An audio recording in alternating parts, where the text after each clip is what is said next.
IRM, donc c'est l'imagerie par résonance magnétique, hein, généralement, vous en avez tous entendu parler.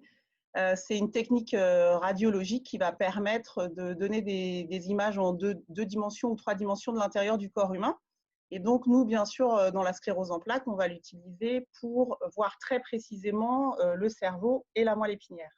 Donc, vraiment, on cible, bien sûr, le système nerveux central et ça va nous permettre de poser le diagnostic, hein, parce qu'on en a besoin obligatoirement pour poser un diagnostic de sclérose en plaques. Et ça va nous permettre aussi de suivre les patients tout au long de leur suivi neurologique. Donc, c'est indispensable.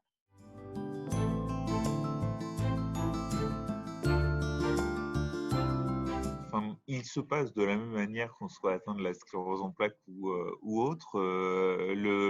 En fait, on arrive alors dans un hôpital ou dans un laboratoire.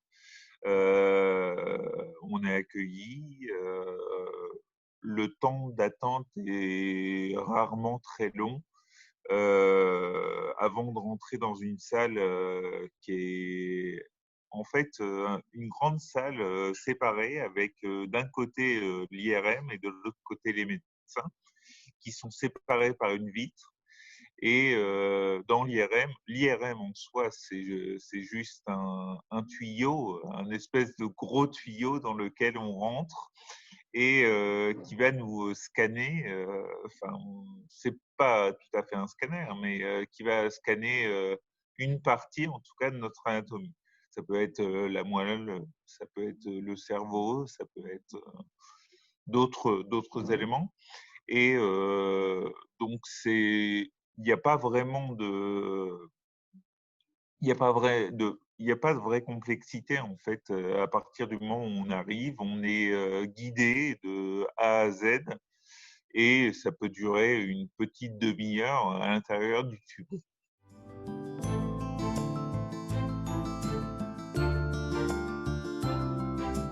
La première fois, c'était assez particulier parce que pour moi, en fait, de manière générale, on se figure l'IRM comme étant forcément lié à des pathologies extrêmes. Enfin, moi, je ne savais pas du tout à quoi m'attendre.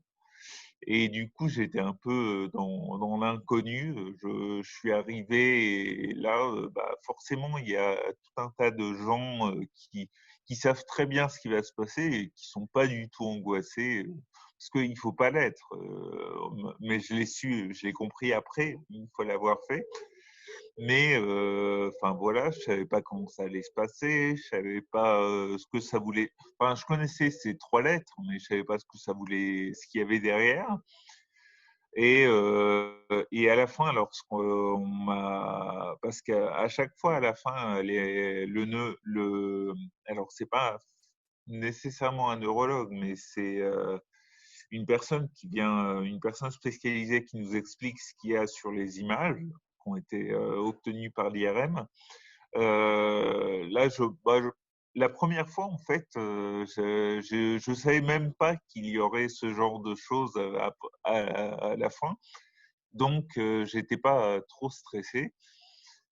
Mais effectivement, par la suite, je me suis questionné un peu plus.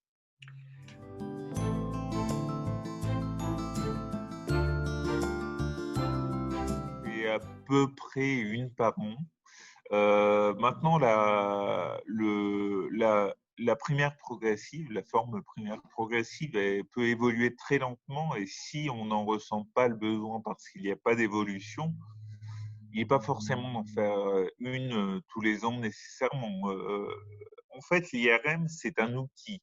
C'est quelque chose qui permet à la médecine, aux médecins, aux neurologues, etc., de suivre l'évolution de la pathologie, l'évolution de notre corps. Donc, et c'est sachant que c'est pas forcément ce qu'on ressent euh, externe en tant qu'externe. Par contre, en interne, c'est comment notre corps réagit à la maladie.